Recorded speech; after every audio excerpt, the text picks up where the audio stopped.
Bom, pessoal, bom dia, ou boa tarde, ou boa noite, depende da hora que vocês estiverem assistindo este vídeo. Esta é a segunda parte da nossa última aula, da 16ª aula, certo, da disciplina Governança e Gestão das Águas no Profiágua, no mestrado profissional em Gestão e Regulação de Recursos Hídricos. Estamos finalizando a nossa disciplina. A minha avaliação aqui é muito positiva em relação à participação dos alunos, a participação não só através da presença, mas também através das falas, das opiniões, da apresentação, das apresentações, né, que foram excelentes, foram muito boas, com boas ideias, no fórum de debates. Quer dizer, foi uma disciplina bastante dinâmica. Nós tentamos empregar uma dinâmica que chamasse a atenção do aluno e que atraísse para as temáticas que nós estávamos debatendo. Então, aguardamos vocês agora na entrega do artigo final, né, no final de novembro, na data marcada, certo? Naquele cronograma que nós divulgamos. Então, esta é a nossa última aula, e nesta última aula nós trataremos de um assunto muito importante da gestão e da governança de águas, que é a segurança de barragens, certo? Que formou, né, e implementou uma política nacional de segurança de barragens.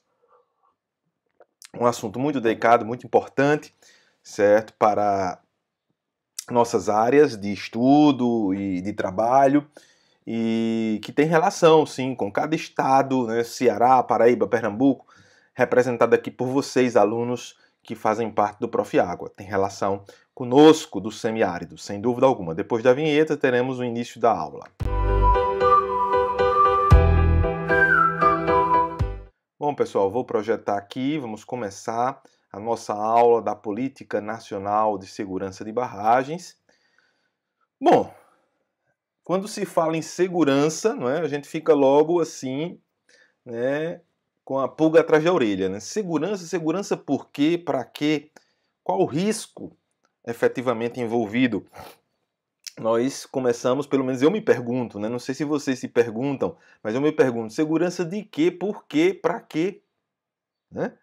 Existe algum risco? E aí eu parto do pressuposto que eu estou falando aqui de obras humanas. E obras humanas podem nos deixar em uma situação de risco, né? Uma situação de risco, e ao mesmo tempo oferecem, mesmo que minimamente, algum tipo de perigo. Algum tipo de perigo. E aí nós precisamos seguir um conjunto de requisitos, um conjunto de critérios para que nós possamos classificar aquele empreendimento, no caso barramento de águas, a barragem, como sendo segura, efetivamente. Agora, não podemos negar que a barragem é uma edificação extremamente importante e estratégica para a vida em comunidade.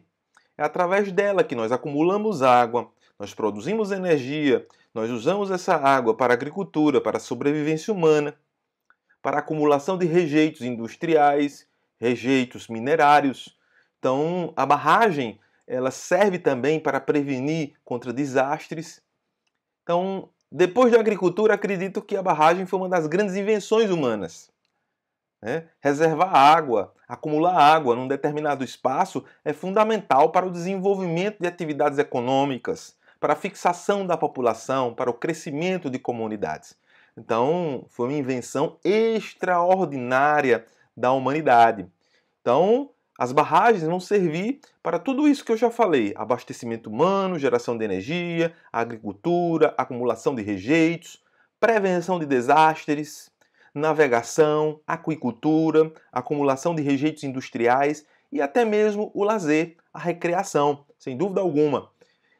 E a necessidade de uma política nacional de segurança de barragens veio num contexto de aumento ou do aumento do número dessas barragens, dessas edificações no nosso território nacional.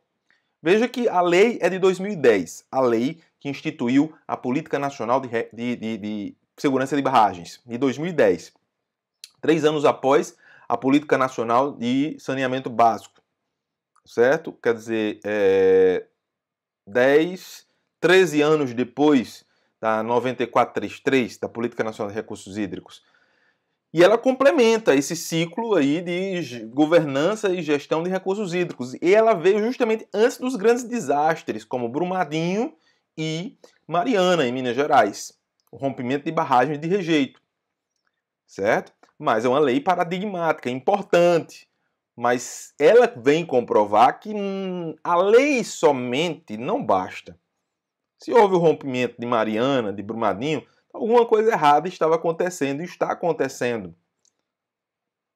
no Brasil, em termos de segurança de barragens, em termos de verificação dessa segurança, dos requisitos, do seguimento desses requisitos. Alguém está errando, né? É preciso estabelecer regras de monitoramento, e essa política estabelece regras para acumulação de água, para acumulação de resíduos industriais e disposição final permanente ou temporária de rejeitos. Essa foi a primeira barragem, né? Uma barragem no Recife, no final do século XVI. Aqui nós temos uma linha histórica demonstrando os fatos mais importantes, por exemplo, em 1577, conhecida presentemente como Açu de Apipucos, aparece em um mapa holandês de 1577. Apipucos, na língua tupi, significa onde os caminhos se encontram. A barragem original foi alargada e reforçada para permitir a construção de uma importante via de acesso ao centro do Recife. Em 1644, há referência também ao dique de Afogados, construído no rio Afogados, um braço do rio Capiberibe, por Harman Agenot, por 6.000 florins para acesso a um forte, também na atual região urbana do Recife. O dique também tinha 3 metros de altura e cerca de 2 quilômetros de extensão, tendo sido concluído em dezembro de 1644. Em 1650, sofreu transbordamento por ocasião de uma grande cheia, tendo colapsado em vários pontos. Entre 1877 e 1880, e precisamente em 1877, foi o início da maior tragédia nacional devido ao fenômeno natural da seca. A grande seca no Nordeste, com duração superior a 3 anos, deixou cicatrizes que até hoje são sentidas, são nítidas. O estado do Ceará, uma das áreas mais atingidas, na época com 1,3 milhão de habitantes, perdeu mais de 1/3 de sua população de maneira trágica, tendo sido palco de migrações em massa de flagelados. Então esse era o contexto, né? O contexto de seca do semiárido faz nascer a necessidade de construção, de uso de uma tecnologia mais apurada para reservação de água numa região que não tinha água todo o ano, todo o período do ano, né? Logo após a Grande Seca, em 1880, Dom Pedro I esteve na área atingida.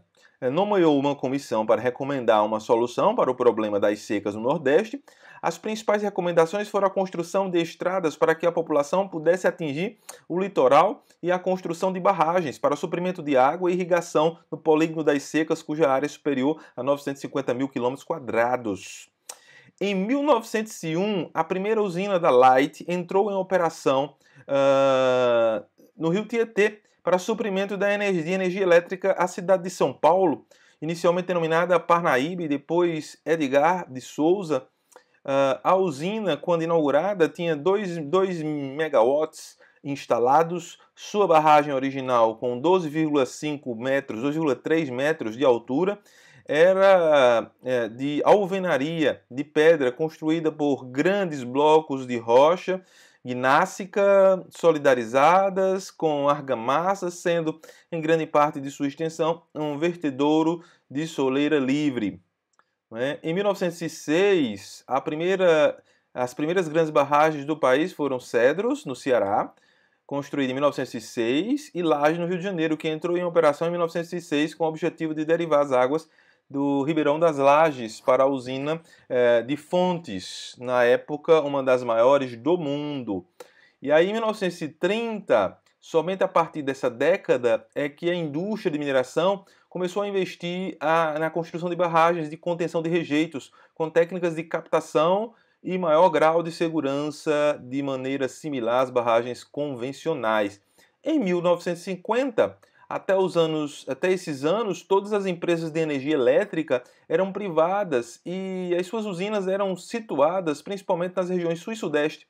A maior parte das barragens eram estruturadas de concreto, gravidade ou por gravidade ou de alvenaria, de pedra, não muito altas. Portanto, esse é um resumo histórico, uma síntese histórica da nossa história de construção de barragens, tá ok? Bom, esse é um exemplo de uma barragem da Compesa, uma barragem de abastecimento humano, abastecimento das cidades, uma barragem de reservação, né, de barramento de rejeitos, tá certo? Outra de abastecimento humano e uma de geração de energia elétrica muito comum no Brasil, né? Então, as barragens são fundamentais para a nossa vida em sociedade. São fundamentais para a nossa vida em sociedade. Sem as barragens, efetivamente, teríamos dificuldade, sem dúvida alguma, de viver em sociedade, desenvolver nossas atividades econômicas, agricultura, indústria, pois não existe uma regularidade plena no regime de chuvas. Há regiões que chovem mais, há regiões que chovem menos. E atualmente, com o processo de mudanças climáticas ou mudanças do clima, certo? E esse regime ele fica mais incerto. Existem as ciências meteorológicas que nos ajudam a prever, certo, o regime de chuvas, o momento de chuvas, mas precisamos ter barragens para captar essa água, reservar essa água e usá-la no momento certo, usá-la de forma mais racional. Então vamos voltar aos slides e continuar, certo, a nossa explanação. Portanto, as barragens, apesar dos benefícios, são geradoras de impactos sociais e ambientais no entorno de onde são construídas. Então não podemos fechar os olhos também para os riscos que existem nessas edificações e os impactos causados por essas construções, seja no alagamento, na formação de grandes lagos e na retirada de comunidades de seus lares, né, de seus locais de moradia para outros locais, seja através mesmo da construção de barragens para a produção de energia elétrica, com a inundação também, ou rompimento, ou o risco de rompimento de barragens de rejeito, que são poluidoras, que podem causar um grande dano às bacias hidrográficas, enfim, diversas possibilidades de dano. Então, para diminuir e mitigar esse risco, é por isso que existe a Política Nacional de Segurança de Barragem, tá certo? E por menor que seja, existe sim o risco de rompimento. Certo. Esse rompimento pode causar danos tanto à população, como à economia, como ao meio ambiente. E, claro que não deixa de ser um direito fundamental, o direito à informação. Está na nossa Constituição. E é um direito da sociedade ter informações acerca da possibilidade de risco. Uma vez que é preciso elaborar todo um plano de segurança, esse plano de segurança envolve a população, envolve o processo de educação. Você chega em países que têm terremotos, por exemplo, a Cidade do México, ou mesmo o estado da Califórnia, então toda a comunidade está preparada para uma possibilidade de terremoto. Já se sabe que o terremoto pode acontecer, né? A ciência, ela busca, né, a ciência sismológica busca, sem dúvida alguma, prever com antecedência, e hoje com os equipamentos que existem nas universidades e nos institutos de pesquisa, é possível prever, certo? Mas nem sempre. E aí a população tem que estar preparada para uma situação de emergência, para rotas de fuga, certo? Para onde se abrigar. Então toda a população é submetida a um treinamento. E por que não fazer isso para as populações que estão submetidas ou próximas a barragens? Isso é para o risco de rompimento. E você tem os danos causados previamente com a construção e com a consolidação dessas obras, certo? E aí são danos ambientais, sociais, danos socioambientais. Tudo isso, todo esse processo que nós chamamos de Política Nacional de Segurança de Barragem, está antenado, ligado a uma coisa chamada de cadastro. Então, essas barragens que podem gerar impactos, mas que são necessárias para cumprir e para atender às demandas da sociedade, elas devem ser cadastradas, certo? E todo tipo de averiguação, avaliação e de relatórios emitidos devem ser inseridos junto a esse cadastro. Então, essas barragens precisam ser cadastradas. Aí nós temos informações atualizadas agora de 2020 dos usos dessas barragens no âmbito do nosso território. Então, o principal uso aí, hidrelétrico em azul, né? O uso para irrigação em verde, para a defesa de inundações, né? Prevenção de desastres aí em laranja. Tá certo? Também a barragem pode ser utilizada para recreação, em rosa, em roxo, para dessedentação animal, que é uma das prioridades da Política Nacional de Recursos Hídricos, e para regularização de vazão em amarelo, que é fundamental como uma ferramenta de gestão dos recursos hídricos no nosso país. Também para contenção de resíduos industriais em azul, para contenção de rejeitos de mineração em grande quantidade, veja aí, em marrom, são muitas barragens de contenção de rejeito, industrial em verde e proteção do meio ambiente em cinza. Portanto, em termos de quantitativo de massa de água, nós temos aí 72,1% de acumulação de água em termos de quantitativo. Então, são 172.837 em termos de unidades, né? Em termos de acumulação de água artificial, e natural 67 mil. Veja que a participação da acumulação artificial é bastante considerável, cerca de 72,1%. Em termos de área ocupada, nós ocupamos aí uma área considerável, portanto não tão grande, 25,5% para acumular 72,1% da água disponível, certo? Em quilômetro quadrado. 44.429 km². E para água natural, 129.462, cerca de 74,5%. Então, as proporções aí, elas se invertem, tá certo? Então, os problemas mais comuns em relação a essas barragens são principalmente relacionados à possibilidade de rompimento. É o maior medo que existe em relação ao rompimento. Claro que existem os problemas referentes aos danos socioambientais, pela desocupação, pelo desterramento dessas pessoas que moravam ou que estão morando em futuros lagos de usinas hidrelétricas ou de barragens em geral para abastecimento humano e precisam ser retiradas porque aquela região vai ser inundada em virtude da construção de uma barragem. Então, 70% dos rompimentos ocorrem nos primeiros 10 anos de vida da barragem. Isso é uma estatística recente, 2020. Certo? A partir das avaliações feitas pela Agência Nacional de Águas, que tem responsabilidade também de monitorar, certo, essas barragens, as barragens federais especificamente. Então, o que vem a ser segurança de barragem é uma condição que visa manter a sua integridade estrutural e operacional, de modo a minimizar o risco de incidentes ou acidentes para que a barragem cumpra sua finalidade, observando os cuidados necessários à preservação da vida, da saúde, da propriedade e do meio ambiente. Vamos reler? Muito importante esse conceito. O que vem a ser segurança de barragem? É uma condição que visa manter a sua integridade natural e operacional, de modo a minimizar o risco de incidentes ou acidentes para que a barragem cumpra sua finalidade, observando os cuidados necessários à preservação da vida, da saúde, da propriedade e do meio ambiente.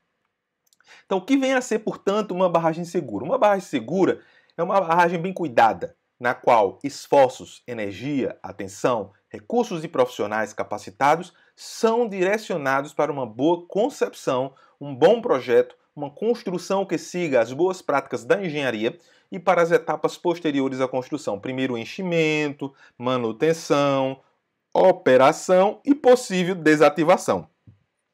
Vamos repetir? Então, o que vem a ser uma barragem segura? Uma barragem segura é uma barragem bem cuidada, na qual esforços, energia, atenção, recursos e profissionais capacitados são direcionados para uma boa concepção, um bom projeto, uma construção que siga as boas práticas da engenharia e para as etapas posteriores à construção. Primeiro, enchimento, manutenção, operação e desativação. E aí, nós temos a Política Nacional de Segurança de Barragens. O que vem a ser agora essa política, que é a sistematização desse processo de segurança de barragens. A Política Nacional de Segurança de Barragens, a PNSB, foi estabelecida pela Lei Federal 12.334 de 2010, com os objetivos de garantir a observância de padrões de segurança de barragens, de maneira a reduzir a possibilidade de acidente e suas consequências, criar condições para que se amplie o universo de controle de barragens pelo poder público, com base na fiscalização, orientação e correção das ações de segurança, coligir informações que subsidiem o gerenciamento da segurança de barragens pelos governos, e fomentar a cultura de segurança de barragens e gestão de risco, entre outros. Então, portanto, a principal finalidade, podemos deduzir de tudo que foi dito até agora, é criar, na verdade, uma cultura de prevenção. Certo? Quando você faz uma leitura de toda a legislação, você verifica que a intenção do legislador foi criar uma cultura de prevenção. A intenção não é só punir aquele que errou, aquele que causou o dano, certo? Mitigar esses danos, mas também criar uma cultura de prevenção. E essa prevenção só ocorrerá se houver efetivamente um processo educativo e, ao mesmo tempo, um planejamento correto, adequado por parte do poder público. Se isso não acontecer, não haverá a criação dessa cultura de prevenção. O nosso país, Brasil, ele é, certo, pobre numa cultura de prevenção de forma geral, em linhas gerais, em todos os setores da nossa vida. Então, para a segurança de barragens, essa prevenção ela é fundamental, ela é fulcral, ela é essencial, ela é o pilar, ela é a viga mestra de todo esse processo. Portanto, nós temos que criar essa cultura de prevenção desde a escola. Desde a escola. Nós não temos terremoto, maremoto, né? Ciclones, furacões, né? Grandes problemas naturais ou causados pelo homem, nós não temos. Nós temos mais causados pelo homem, efetivamente. Mas é um país que relativamente não tem desastres como existem em outros países, certo? Que precisam criar todo um planejamento de segurança. Mas isso não quer dizer que nós não tenhamos que realizar isso. Nós realizamos sim, né? Nós realizamos. Nós temos que realizar, certo? Um plano de prevenção, de segurança contra a possibilidade, né? Justamente um risco que existe, certo? De rompimento de barragens. A quem se aplica a Política Nacional de Segurança de Barragem? A todos os tipos de barragem? Não. O legislador estabeleceu um modelo específico. Aquelas que têm a altura do maciço contado do ponto mais baixo da fundação, a crista, né, a ponta, né, aquela parte superior, maior ou igual a 15 metros. E 15 metros em diante. Capacidade total de reservatório maior ou igual a 3 milhões aí de metros cúbicos. Reservatório que contém resíduos perigosos conforme normas técnicas aplicáveis. Categoria de dano potencial associado médio ou alto, que a gente vai ver em seguida, em termos econômicos, sociais, ambientais ou de perda de vidas humanas. Então a satisfação não precisa ser plena de todos esses requisitos. Apenas a existência de um desses requisitos aqui citados, faz que se aplique a Política Nacional de Saneamento Básico. Portanto, basta apenas um requisito desses que vocês estão vendo aí no slide, certo? Ser cumprido para que se aplique efetivamente a polícia, se deva aplicar os requisitos, as regras presentes na Política Nacional de Segurança de Barragem. Portanto, a não satisfação de nenhum critério não exime o empreendedor de potenciais danos. É isso que nós queremos dizer também. Não, tudo bem. A barragem que estamos analisando não se adequa a nenhum requisito desse que se colocou aí na Política Nacional de Saneamento Básico. Portanto, o empreendedor não teria responsabilidade. Lei do engano, certo? Responde sim, administrativa, civil e penalmente, pelos danos causados do rompimento, tá certo? Então, essa Política Nacional de Segurança de Barragem tem objetivos, né? Um deles é garantir a observância de padrões de segurança de barragens de maneira a fomentar a prevenção e a reduzir a possibilidade de acidente ou desastres e suas consequências. Esse é um primeiro objetivo geral. Então, a Política Nacional de Segurança de Barragens veio para ordenar esse setor e fazer com que exista essa cultura de prevenção e, ao mesmo tempo, de acompanhamento. Porque para que exista efetivamente uma cultura de prevenção, é preciso que exista um acompanhamento, um monitoramento. Outro objetivo é regulamentar as ações de segurança a serem adotadas nas fases de planejamento, projeto, construção, primeiro o enchimento, que é essencial, primeiro o vertimento da água, né? Operação, desativação, descaracterização e usos futuros das barragens, né? Promover o monitoramento e o acompanhamento de ações de segurança empregadas pelos responsáveis por barragens, criar condições para que se amplie o universo de controle de barragens pelo poder público em geral, com base na fiscalização, orientação e correção das ações de segurança. Nesse quesito da fiscalização, é fundamental a gente ter um cuidado todo específico, pois é o centro do funcionamento dessa política nacional de segurança de barragem, a fiscalização. Sem fiscalização, não teremos política nacional de segurança de barragens efetivamente implantada, né? É preciso que exista um acompanhamento periódico. Coligir informações que subsidiem o gerenciamento da segurança de barragens pelos governos, estabelecer conformidades de natureza técnica que permitam a avaliação de adequação aos parâmetros estabelecidos pelo poder público, fomentar a cultura de segurança de barragens e gestão de riscos e definir procedimentos emergenciais e fomentar a atuação conjunta de empreendedores, fiscalizadores e órgãos de proteção e defesa civil em caso de incidente, acidente ou desastre. Tudo bem, criamos uma cultura de prevenção, mas não quer dizer que não devamos preparar a população para um possível desastre. É preciso preparar. Isso vimos muito com essas duas tragédias terríveis que foram Mariana e Brumadinho em Minas Gerais. Os fundamentos dessa política. O primeiro fundamento é a segurança da barragem, consideradas as fases de planejamento, projeto, construção, primeiro enchimento, primeiro vertimento, operação, desativação, descaracterização e usos futuros. Então, em todas essas fases, precisamos considerar, certo, a segurança de barragem como sendo a premissa maior nesse processo. Segundo fundamento, a informação e o estímulo à participação direta ou indireta da população nas ações preventivas e emergenciais, incluídos a elaboração e a implantação do plano de ação de emergência. Esse plano de ação de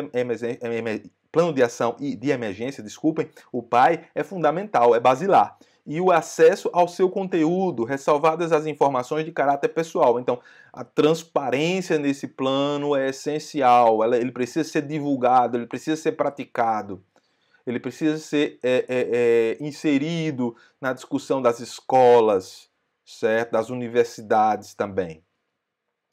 A responsabilidade legal do empreendedor pela segurança da barragem, pelos danos decorrentes de seu rompimento, vazamento ou mau funcionamento, independentemente da existência de culpa pela reparação desses danos. Então, a responsabilidade do empreendedor é um detalhe extremamente importante. Ele responderá nas esferas competentes, certo? Em relação a esse dano causado, aos danos causados.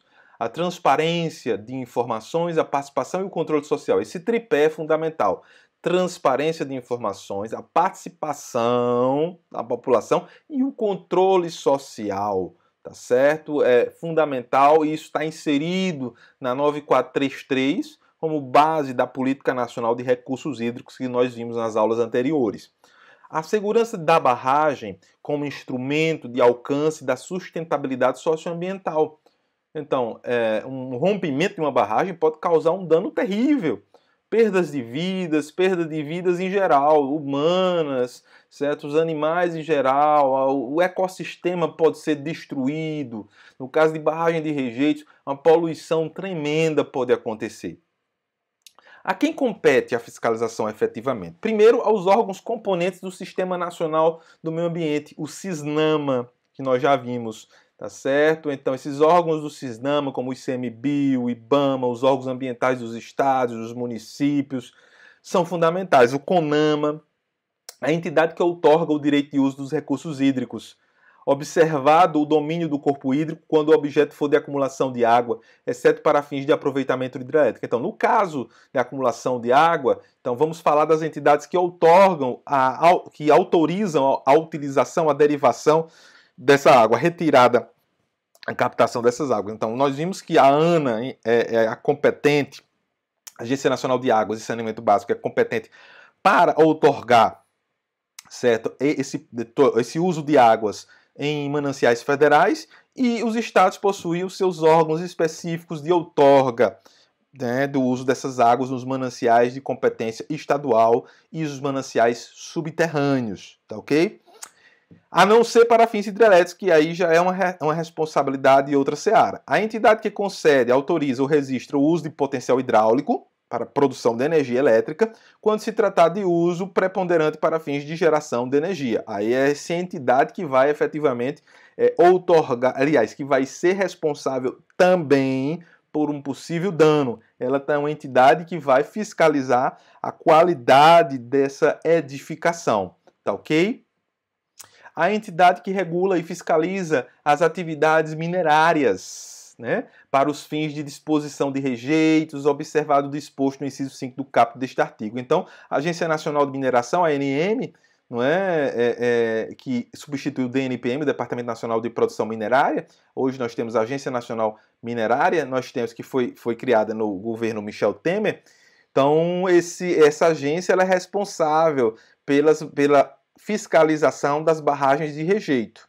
Tá, ok? A entidade que concede a licença ambiental para fins de disposição de resíduos industriais.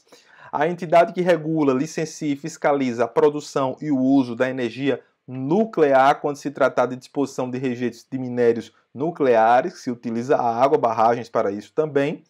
Né? E nesse quadro nós temos aí a responsabilidade muito clara, não é? Geração hidrelétrica como uso preponderante, a ANEEL, a Agência Nacional de Energia Elétrica, é a responsável, né, também por esse processo. A disposição de rejeitos minerais para usos preponderantes, se houver, a Agência Nacional de Mineração é responsável pela fiscalização dessas barragens. Barragem ligada à produção de energia nuclear, se sim, é o Conselho Nacional de Energia Nuclear, o CNEM. Não é? A disposição de resíduos industriais como uso preponderante, se sim, é a entidade que fomentou, né, que forneceu, na verdade, a licença ambiental de instalação e operação, certo? Está em Rio Federal, se sim, a Agência Nacional de Águas. Se não for nenhuma dessas, órgão estadual, gestor de recursos hídricos. Então, as responsabilidades em relação à edificação são centralizadas entre órgãos fiscalizadores, esses todos que nós vimos até agora, e os empreendedores. Portanto, em termos numéricos, os empreendedores com maior número de barragens sujeitos à Política Nacional de Segurança de Barragem é o Denox, com 234 barragens, depois vem a Vale, com 115, depois a Congerg, né, do Ceará, 92 barragens, a CEIRMA, certo, da Paraíba, 76, a Paraíba está em quarto, né, a Compesa em quinto, com 70, e a Codevasf com 50. No total são 1.478, é o número total de empreendedores em barragens sujeitos à Política Nacional de Segurança de Barragens. Então, a Política Nacional de Segurança de Barragens necessita, para o seu funcionamento, de instrumentos. Assim como a Política Nacional de Recursos Hídricos necessita de instrumentos, a Política Nacional de Segurança de Barragens vai necessitar de instrumentos para que ela seja executada. Né? Existem instrumentos para a execução dessa Política Nacional de Segurança de Barragens. Né? Dentre esses instrumentos, nós temos o Sistema de Classificação de Barragens por categoria de risco, por dano potencial associado, o plano de segurança da barragem, incluído o plano de ação emergencial, o PAI, o Sistema Nacional de Informações sobre Segurança de Barragem, o CENISB, o Sistema Nacional de Informações sobre o Meio Ambiente, o CINIMA, e o Cadastro Técnico Federal de Atividades e Instrumentos de Defesa Ambiental. O Cadastro Técnico Federal de Atividades Potencialmente Poluidoras ou Utilizadoras de Recursos Ambientais, o Relatório de Segurança de Barragem, o Sistema Nacional de Informações sobre os Recursos Hídricos, o CNI, né? O monitoramento das barragens dos recursos hídricos em sua área de influência e os guias de boas práticas em segurança de barragens. Agora, todos esses sistemas precisam ser integrados. Que é aquilo que nós vínhamos discutindo, né? O grande problema nacional é a falta de integração entre os sistemas. Nós temos muitos sistemas, muitos planos, mas tudo isso está desintegrado, né? Está desconectado. Nós precisamos, na era da conexão virtual, conectar efetivamente esses planos, certo? Essas políticas precisam ser conectadas, esses instrumentos precisam ser conectados efetivamente. O primeiro instrumento é o da classificação, certo? Que categoriza, certo, essas edificações conforme o risco, em função das características técnicas, dos métodos construtivos, do estado de conservação e da idade do empreendimento e do atendimento ao plano de segurança da barragem, bem como de outros critérios definidos pelo órgão fiscalizador, podendo ser classificado em tendo risco alto, médio ou baixo, alto, médio ou baixo. O dano potencial, ele é tratado em função do potencial de perdas de vidas humanas e dos impactos econômicos, sociais e ambientais decorrentes da ruptura da barragem, em termos de dano potencial alto, médio e baixo. Então, primeiro vem as vidas humanas, os impactos econômicos, sociais e ambientais. Em termos de volume, a quantidade do líquido que está estocado, né, no barramento, em termos de volume alto, médio e baixo. Existe o Plano de Segurança de Barragem, o PSB. O PSB precisa conter alguns itens fundamentais. O primeiro item, a identificação do empreendedor, né? Quem é que fez efetivamente a barragem? Okay? Dados técnicos referentes à implantação do empreendimento, inclusive no caso de empreendimentos construídos após a promulgação desta lei, do projeto como construído, bem como aqueles necessários para a operação e manutenção da barragem. Isso precisa ser tratado como uma escrita do inventário daquela barragem, né? Estrutura organizacional e classificação, estrutura organizacional e qualificação técnica dos profissionais da equipe de segurança da barragem. Essa equipe, formada principalmente por engenheiros, precisam estar identificados, porque eles são responsáveis também por isso.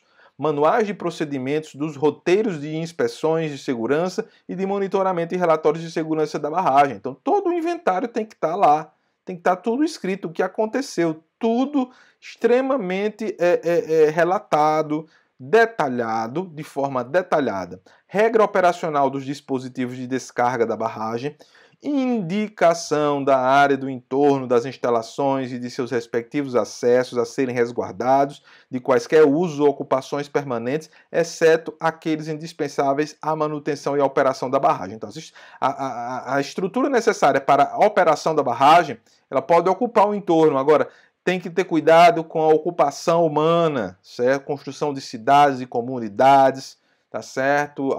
No entorno dessa barragem. É preciso estabelecer um perímetro de segurança em relação a possível rompimento, não é? Quais são os requisitos desse plano de segurança de barragem? O plano de ação emergencial, ele é obrigatório, exigido conforme o artigo 11 desta lei, da lei da Política Nacional de Segurança de Barragens, relatórios das inspeções de segurança regular e especial, tem que existir um processo de fiscalização, então a periodicidade vai ser definida pelo órgão fiscalizador, esse é um problema dessa lei, a lei não estabeleceu a periodicidade, a lei deixou na mão da fiscalização o estabelecimento dessa periodicidade. No meu entendimento, seria preciso que o legislador, sim, estabelecesse aí uma quantidade mínima de tempo, certo, para a periodicidade dessa fiscalização e da confecção desses relatórios. Revisões periódicas de segurança, identificação, ficou muito solto isso. Identificação e avaliação dos riscos, com definição das hipóteses, dos cenários possíveis de acidente ou desastre. Trabalhar com o cenário, aquilo que a gente vem falando. Toda política pública precisa trabalhar com cenários, no cenário de tranquilidade, no cenário de desastre, no cenário de risco médio, identificação e dados técnicos das estruturas, das instalações, dos equipamentos de monitoramento da barragem, mapa de inundação, considerado o pior cenário identificado possível, né? A periodicidade de atualização, a qualificação do responsável técnico, o conteúdo mínimo e o nível de detalhamento dos planos de segurança deverão ser estabelecidos pelo órgão fiscalizador. Eu entendi isso como sendo muito poder na mão do fiscalizador, né? Eu achei complicado, eu acho que a lei, o legislador deveria ter definido isso, né? Seria tanto melhor, mais seguro. Então, os outros requisitos, o plano de segurança da barragem deve estar disponível e acessível, né? O princípio da transparência, da publicidade, do artigo 37 da Constituição, antes do início da operação da estrutura, para a equipe responsável pela operação e gestão da barragem no local do empreendimento e para o órgão fiscalizador, bem como ser inserido no Sistema Nacional de Informação sobre Barragens, sobre segurança de barragens, naquele processo de cadastramento que nós vimos anteriormente, o CENISB, né? O plano de segurança da barragem, o PSB, deve ser elaborado e assinado por responsável técnico com registro no respectivo conselho profissional, bem como incluir manifestação de ciência por parte do empreendedor. no caso de pessoa física ou do titular do cargo de maior hierarquia na estrutura da pessoa jurídica. Então, as inspeções de segurança regular e especial terão a sua periodicidade, a qualificação da equipe responsável, o conteúdo mínimo e o nível de detalhamento definidos pelo órgão fiscalizador em função da categoria de risco e do dano potencial associado à barragem. Quanto mais arriscado, mais isso tem que ter mais detalhamento. Mais detalhamento. Então, a inspeção de segurança regular será efetuada pela própria equipe de segurança da barragem, devendo o relatório resultante estar disponível ao órgão fiscalizador e à sociedade civil. A inspeção de segurança especial será elaborada conforme orientação do órgão fiscalizador por equipe multidisciplinar de especialistas em função da categoria do risco e do dano potencial associado à barragem nas fases de construção, operação e desativação, devendo considerar as alterações das condições a montante e a jusante acima e abaixo da barragem. Os relatórios resultantes das inspeções de segurança devem indicar as ações a serem adotadas pelo empreendedor para a manutenção da barragem, da segurança da barragem. Então, esse relatório precisa mostrar, indicar, sugerir e determinar, certo, o que deve ser realizado, efetivamente, para assegurar essa segurança. O órgão fiscalizador deverá estabelecer prazo para o empreendedor cumprir, para que ele cumpra as ações previstas nos relatórios de inspeção de segurança. Tá certo? Deverá ser realizada a revisão periódica de segurança de barragem com o objetivo de verificar o estado geral de segurança da barragem, considerando o atual estado da arte para os critérios de projeto, a atualização dos dados hidrológicos e as alterações das condições a montante e a jusante da barragem. É bom lembrar que essa seara de estudo, esse campo de estudo da engenharia, ele muda, tecnologias novas são empregadas, é preciso sempre estar atualizado para as melhores e novas tecnologias disponíveis no mundo inteiro. Outro requisito é a periodicidade, a qualificação técnica da equipe responsável, o conteúdo mínimo e o nível de detalhamento da revisão periódica de segurança serão estabelecidos pelo órgão fiscalizador em função da categoria de risco e do dano ambiental associado à barragem. A revisão periódica de segurança de barragem deve indicar as ações a serem adotadas pelo empreendedor para a manutenção da segurança da barragem, compreendendo, para tanto, o exame de toda a documentação da barragem, em particular dos relatórios de inspeção, o exame dos procedimentos de manutenção e operação adotadas pelo empreendedor, a análise comparativa do desempenho da barragem em relação às revisões efetuadas anteriormente. Então, um amplo detalhamento para que os órgãos fiscalizadores tenham ciência do que efetivamente está sendo realizado em termos de segurança naquela estrutura, naquela edificação.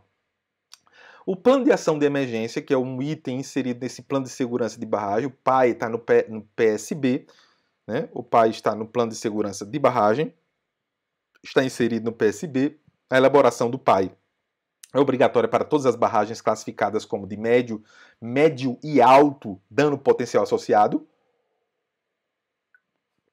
ou alto risco, a critério do órgão fiscalizador. Então, os de baixo risco não têm obrigação de ter o plano de ação de emergência. O PAI estabelecerá as ações a serem executadas pelo empreendedor da barragem em caso de situação de emergência, bem como identificará os agentes a serem notificados dessa ocorrência. Independentemente da classificação quanto ao dano potencial associado e ao risco, a elaboração do PAI é obrigatória para todas as barragens destinadas à acumulação ou à disposição de rejeitos de mineração. Atenção! Todas as barragens de rejeito de mineração têm a obrigação de ter um PAI, certo? De ter um plano de ação emergencial, ok? O plano de ação de emergência, né, deverá contemplar a descrição das instalações da barragem e das possíveis situações de emergência, construção de cenários, procedimentos para identificação e notificação de mau funcionamento, de condições potenciais de ruptura da barragem ou de outras ocorrências anormais, procedimentos preventivos e corretivos e ações de resposta às situações emergenciais identificadas nos cenários acidentais, programas de treinamento e divulgação para os envolvidos e para as comunidades potencialmente afetadas com a realização de exercícios simulados periódicos, atribuições e responsabilidades dos envolvidos e fluxograma de acionamento, medidas específicas em articulação com o poder público para resgatar, na verdade, os atingidos pessoas e animais, para mitigar impactos ambientais, para assegurar o abastecimento de água potável e para resgatar e salvaguardar o patrimônio natural, aliás, cultural. Dimensionamento dos recursos humanos e materiais necessários para a resposta ao pior cenário identificado. Delimitação da zona de autossalvamento, as AIS, né? E a zona de segurança secundária, ESS, que é a formação desses perímetros de salvaguarda e de segurança, a partir do mapa de inundação referido no inciso 11 do capítulo 8º, do artigo 8º desta lei, levantamento cadastral e mapeamento atualizado da população existente nas AIS, na zona de autossalvamento, né? Incluindo a identificação de vulnerabilidades sociais, sistema de monitoramento e controle de estabilidade da barragem integrado aos procedimentos emergenciais, plano de comunicação incluindo contatos dos responsáveis pelo PAI no empreendimento, da Prefeitura Municipal, dos órgãos de segurança pública e de proteção e defesa civil, das unidades hospitalares mais próximas e das demais entidades envolvidas. Previsão de instalação de sistemas sonoros ou de outra solução tecnológica de maior eficácia em situação de alerta ou emergência em alcance definido pelo órgão fiscalizador. É muito utilizado hoje os aplicativos, né, como forma de avisar, todo mundo tem um smartphone, né, ou até mais de um. Planejamento de rotas de fuga e pontos de encontro com a respectiva sinalização. Nós vimos muito isso no desastre de Brumadinho e Mariana, né? O PAI deverá estar disponível aos órgãos de fiscalização e à sociedade em geral, o princípio da transparência do artigo 37 da Constituição. Esse documento deverá ser revisto periodicamente a critério do órgão fiscalizador. É esse a critério do órgão fiscalizador que me deixa incomodado, né? Eu acho que o legislador deveria ter sido mais proativo e não omisso nesse sentido.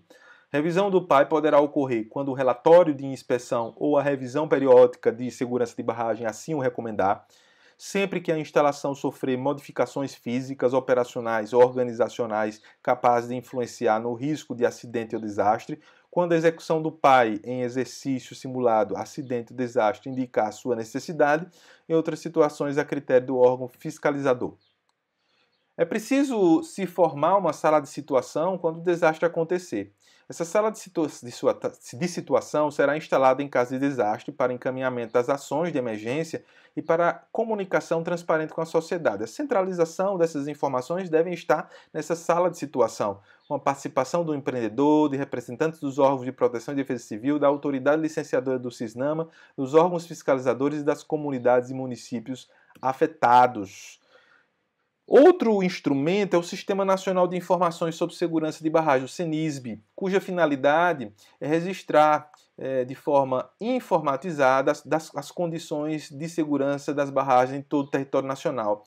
Então, o cadastramento ele é fundamental e a informatização e integração desse cadastramento é mais essencial ainda. Não adianta eu cadastrar, não adianta eu documentar se eu não informatizo, digitalizo de forma segura e, ao mesmo tempo, promovo a integração dessas informações. É preciso que essas informações sejam integradas para que se tenha uma política nacional de segurança de barragem funcionando plenamente. Compreende sistema de coleta, tratamento, armazenamento e recuperação de suas informações e deve contemplar barragens em construção, em operação e desativadas.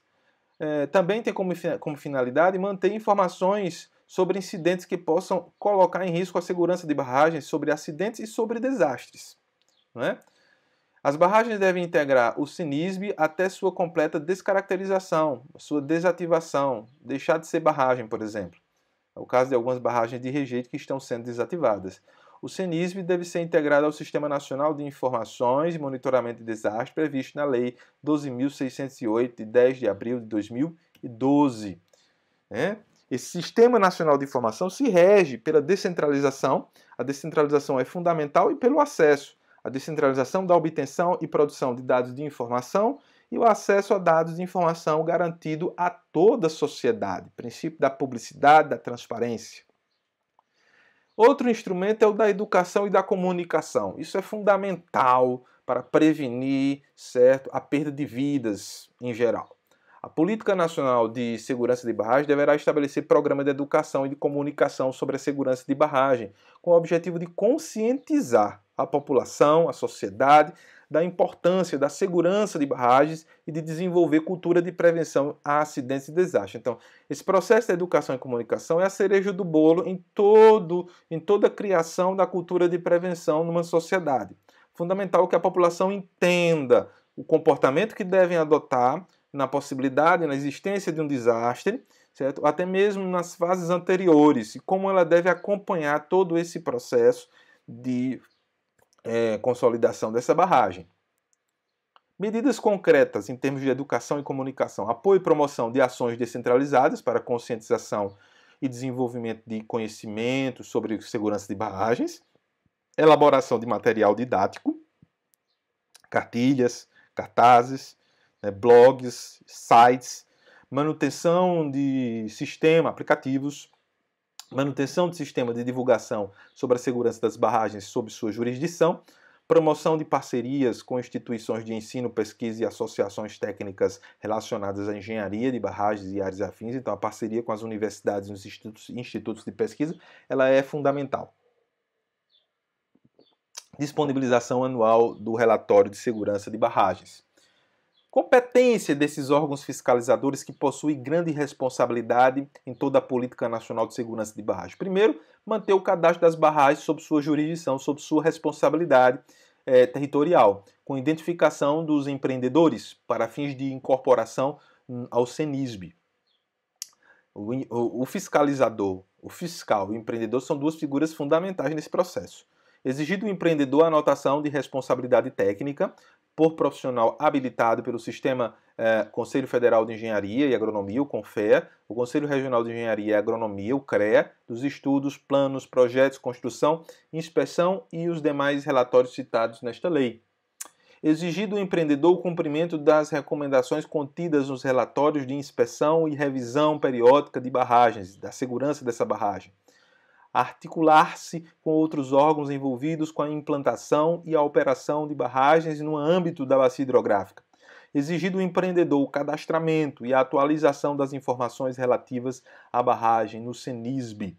Em caso de desastre, caberá ao órgão fiscalizador informar imediatamente a autoridade licenciadora do CISNAMA e ao órgão de proteção e defesa civil, e dar o start em todo esse processo, bem como qualquer incidente que possa colocar em risco a segurança da estrutura. Agora, o empreendedor, que também é outra face dessa mesma moeda, tem grande responsabilidade. Cabe a ele prover os recursos necessários à garantia de segurança da barragem e, em caso de acidente ou desastre, a reparação dos danos à vida humana, ao meio ambiente e aos patrimônios público e privado até a completa descaracterização da estrutura, desativação da estrutura. Providenciar para novos empreendimentos a elaboração do projeto final como construído. Organizar e manter em bom estado de conservação as informações e a documentação referentes ao projeto, à construção, à operação, à manutenção, à segurança e, quando couber, à desativação da barragem. Informar ao respectivo órgão fiscalizador qualquer alteração que possa acarretar redução da capacidade de descarga da barragem ou que possa comprometer a sua segurança. Manter serviço especializado em segurança de barragem, conforme estabelecido no plano de segurança de barragem. Permitir o acesso irrestrito do órgão fiscalizador, da autoridade licenciadora do CISNAMA, do órgão de proteção e defesa civil e dos órgãos de segurança pública ao local de barragem e das instalações associadas e a documentação de segurança. Elaborar e atualizar, certo? O plano de segurança de barragem, o PSB. Observar as recomendações dos relatórios de inspeção de segurança e das revisões periódicas de segurança e encaminhá-lo ao órgão fiscalizador. Realizar as inspeções de segurança previstas no artigo 9º desta lei. Elaborar, mas que fica sob a responsabilidade do órgão em relação à periodicidade que vai ser realizada, fica sob a responsabilidade do fiscalizador. Elaborar as revisões periódicas de segurança, elaborar o PAI quando exigido, e implementá-lo em articulação com o órgão de proteção e defesa civil. Manter registro dos níveis dos reservatórios com a respectiva correspondência em volume armazenado, bem como das características químicas e físicas do fluido armazenado, conforme estabelecido pelo órgão fiscalizador. Manter registro dos níveis de contaminação do solo e do lençol freático na área de influência do reservatório, conforme estabelecido pelo órgão fiscalizador, cadastrar e manter atualizadas as informações relativas à barragem do CENISB, notificar imediatamente ao respectivo órgão fiscalizador, à autoridade licenciadora do CISNAMA e ao órgão de proteção e defesa civil qualquer alteração das condições de segurança da barragem que possa implicar acidente ou desastre.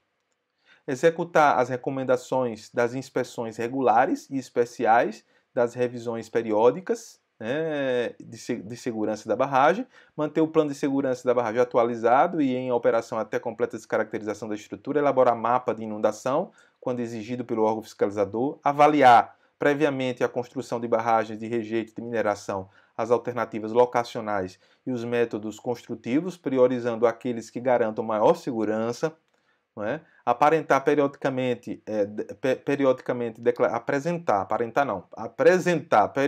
declaração de condição de estabilidade de barragem, quando exigida pelo órgão fiscalizador. Tudo depende da exigência, do estabelecimento de regras do órgão fiscalizador. Isso me incomoda muito.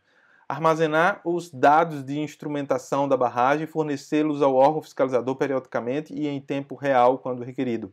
Não apresentar ao órgão fiscalizador e às autoridades competentes informação, laudo ou relatório total parcialmente falsos, enganosos ou omissos.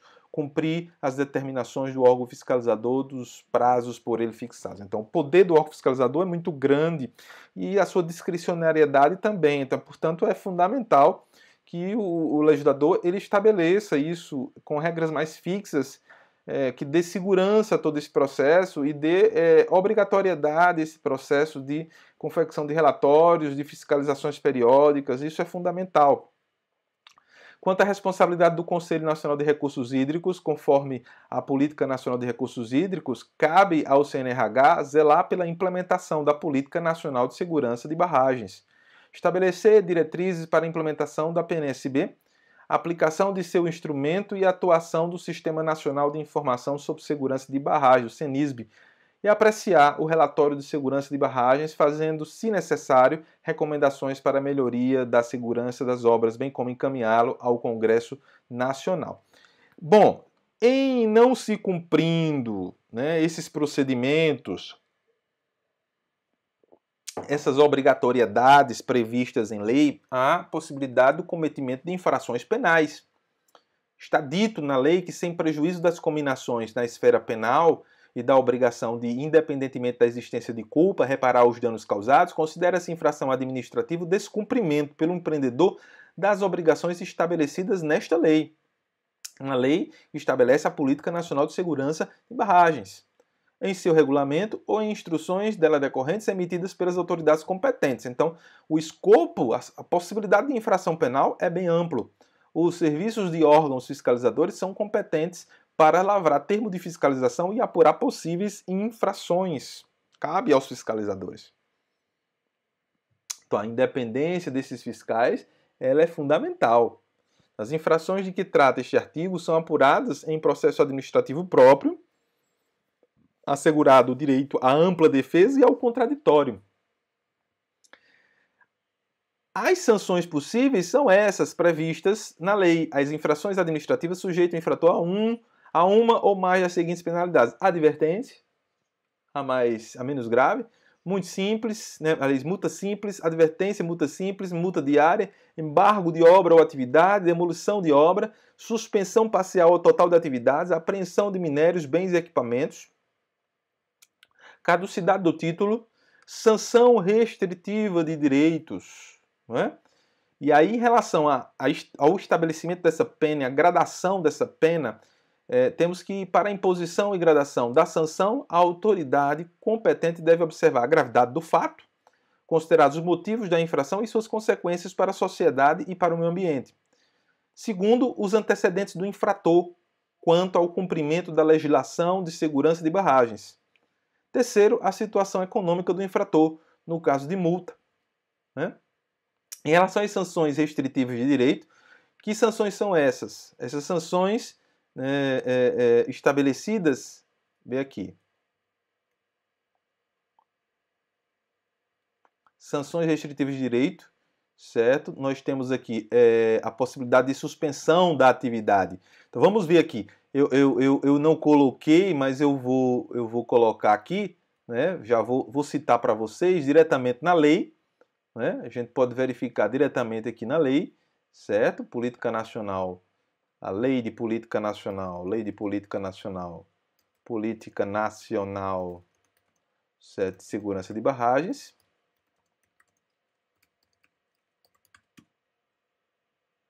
Lei 12.334.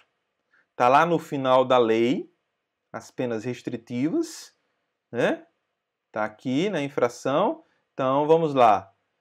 Então, as sanções restritivas de direito são suspensão de licença, de registro, de concessão, de permissão de autorização, né? Está aqui, né? Toda essa parte, né? Cancelamento de licença de registro de concessão e permissão de autorização, suspensão de licença de registro de concessão de permissão de autorização, perda ou restrição de incentivos e benefícios fiscais e 4, perda ou suspensão da participação em linhas de financiamento em estabelecimentos oficiais e de crédito. Portanto, são essas as sanções restritivas de direito. O valor das multas de que trata este capítulo deve ser fixado por regulamento e atualizado periodicamente com base nos índices estabelecidos na legislação pertinente, observado o mínimo de R$ 2.000 e o máximo de R$ 1 bilhão, conforme a capacidade financeira do empreendedor, do responsável por esses danos. Se o infrator cometer simultaneamente duas ou mais infrações, devem ser aplicadas cumulativamente as sanções a elas combinadas. Certo? Vão ser aplicadas cumulativamente. A multa simples pode ser convertida em serviços socioambientais a critério da autoridade competente na bacia hidrográfica onde o empreendimento se localiza, sem prejuízo da responsabilidade do infrator de, independentemente da existência de culpa, reparar os danos causados. A multa simples deve ser aplicada sempre que o agente, por culpa ou dolo, deixar de sanar, no prazo assinalado pela autoridade competente, irregularidades praticadas pelas quais tenha sido advertido ou opuser embaraço à fiscalização da autoridade competente que tem liberdade para realizar sua fiscalização. E que não aconteçam tragédias como essas que nós estamos vendo aí no caso de Mariana, certo? Ou o rompimento da barragem de Jati, no Ceará, rompimento da barragem de Camará, aqui na Paraíba, lá em Alagoa Nova. Porém, diante de todas essas regras que nós vimos aqui, não é, da Política Nacional de Segurança de Barragens, nós temos ainda 156 barragens que são bastante preocupantes.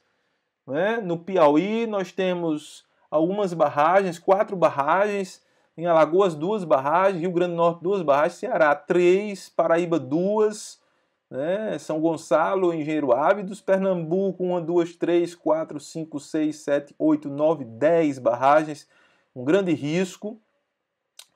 São Paulo nós temos 2, Bahia nós temos 8, né? Maranhão 2. Então, veja, nossa região semiárida, ela depende fundamentalmente, certo, desse tipo de edificação e não pode ficar sofrendo, né, a possibilidade, o risco de rompimento dessas barragens ou de colapso dessas barragens e causar-se aí prejuízos terríveis, né, danos à vida e também a perda de toda essa água, né, e a interrupção de todo o abastecimento. Veja também, em Roraima 3, Amapá nós temos 5, Tocantins 5, Rio de Janeiro 2, Rio Grande do Sul 6, Mato Grosso do Sul 3, né?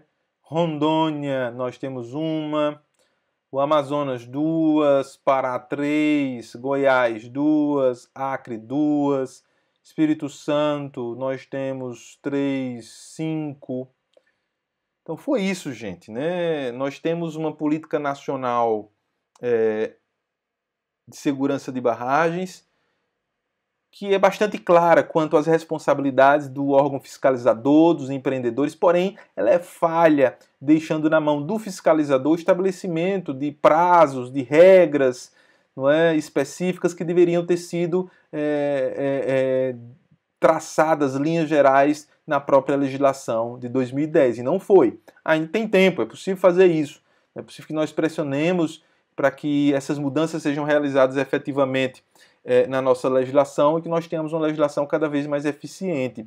E com isso nós fechamos o nosso passeio panorâmico sobre o que há de mais importante na governança e gestão de águas, certo? Daí, para encerrar, antes de encerrar, eu queria passar um vídeo para vocês que faz uma ligação de todos esses pontos que nós vimos, um vídeo produzido pela Agência Nacional de Águas e Saneamento Básico. Prestem atenção.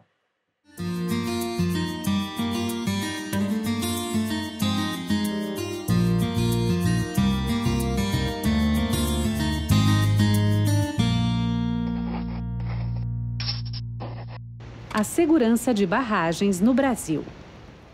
Algumas invenções mudaram a história da humanidade. O domínio do fogo, a invenção da roda e a construção de barragens para armazenar água e garantir os seus usos. Desde a antiguidade, dispor de água doce de boa qualidade é uma condição básica para o desenvolvimento da sociedade. Ao aprender a construir barragens com seus reservatórios, a humanidade encontrou uma forma de melhorar sua relação com a água. Isso possibilitou uma melhor qualidade de vida e condições para o crescimento das cidades e aprimorou o desenvolvimento de atividades essenciais, como a agricultura e a pecuária. Com o tempo, outros usos, como o abastecimento urbano e industrial, a contenção de resíduos industriais e de rejeitos de mineração, a geração hidrelétrica e o controle de enchentes e secas, incentivaram a construção de muitas barragens. Por conter grande volume de água, as barragens acumulam uma enorme quantidade de energia, que canalizamos para mover mecanismos que vão de rodas d'água e moinhos a turbinas de usinas hidrelétricas. Aliás, a maior parte da energia elétrica produzida no Brasil hoje é proveniente de usinas hidrelétricas, alimentadas por grandes reservatórios de água. As barragens podem ser de vários tipos e tamanhos, desde pequenas represas para uso localizado, para abastecimento rural e recreação, até algumas das maiores e mais impressionantes estruturas construídas pelo homem. Muitas delas aqui no Brasil, como as represas de Itaipu, Tucuruí e Sobradinho, entre muitas outras. Construídas com vários materiais e técnicas diferentes, podem ser feitas de terra, de rocha, de concreto e combinações desses materiais. Elas estão em toda parte e são muito importantes porque trazem benefícios para todos, como guardar água para os períodos de seca e controlar as cheias dos rios nos períodos de chuvas. Mas essas obras também podem envolver grandes impactos e riscos. Ao ser construída, uma barragem sempre representa uma interferência ambiental e social. Grandes áreas são alagadas, impactando a flora e obrigando a migrações de fauna. Muitas vezes, cidades e comunidades inteiras têm que ser relocadas. Além disso, a ruptura de uma barragem pode liberar em segundos uma enorme massa de água, causando grandes prejuízos materiais e humanos. O estudo dos acidentes que já aconteceram pelo mundo comprovou que a maior parte aconteceu por falhas humanas. Na verdade, as barragens são seguras, desde que sejam bem planejadas, construídas, mantidas e utilizadas. É essencial regular e fiscalizar essas construções. Ações preventivas de acidentes devem ser realizadas pelos empreendedores, como monitoramento e registro de dados, elaboração de planos de ações de emergência, inspeções e revisões periódicas da segurança, além de solicitar à sua entidade fiscalizadora a outorga ou autorização para o barramento planejado, em projeto, construção ou já existente. É por isso que o Brasil possui uma Política Nacional de Segurança de Barragens. As atribuições dessa política são distribuídas entre várias entidades, como órgãos estaduais de recursos hídricos e meio ambiente, a Agência Nacional de Energia Elétrica, o Departamento Nacional de Produção Mineral, o IBAMA e a Agência Nacional de Águas. A ANA tem um papel central nesse quadro, promovendo a articulação entre estes órgãos e coordenando o Sistema Nacional de Informações sobre Segurança de Barragens. Outro importante avanço foi a determinação de que a responsabilidade legal pela segurança das barragens cabe aos empreendedores públicos e privados que constroem e exploram cada uma. A ANA deve fiscalizar as condições de segurança das barragens sob sua jurisdição. Acesse www.ana.gov.br para saber mais sobre a Política Nacional de Segurança de Barragens e conheça a agência que cuida das águas do Brasil.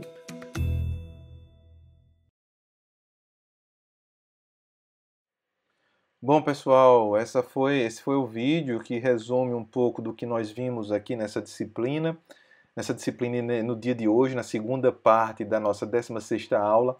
Quero agradecer a todos irrestritamente que participaram das aulas ativamente.